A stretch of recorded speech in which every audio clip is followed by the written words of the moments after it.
પ્રધાનમંત્રી જન આરોગ્ય યોજના હેઠળ રૂપિયા પડાવવા ખ્યાતિ હોસ્પિટલે કરેલા કૌભાંડના એક બાદ એક ખુલાસા થઈ રહ્યા છે।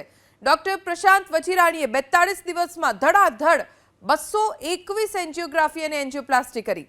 ડોક્ટર વજીરાણીને સાથે લાવી શનિવારે હોસ્પિટલમાં પોલીસે તપાસ કરી। પૂછપરછમાં ડોક્ટર પ્રશાંત વજીરાણીએ ઓક્ટોબરમાં 166 અને નવેમ્બરના 11 દિવસમાં 55 એન્જિયોગ્રાફી અને એન્જિયોપ્લાસ્ટી કરી કુલ 221 દર્દી પર પ્રોસિજર કરી। ડોક્ટર વજીરાણી ખ્યાતિમાં છેલ્લા 4 વર્ષથી નિયમિત સર્જરી કરે છે।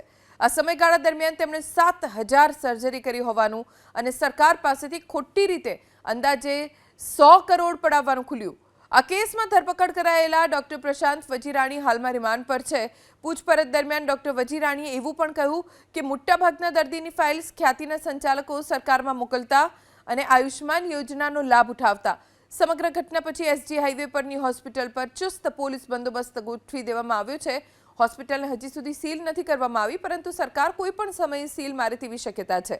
હાલમાં હોસ્પિટલ ચાલુ છે, પણ સારવાર માટે કોઈ દર્દી નથી આવતું।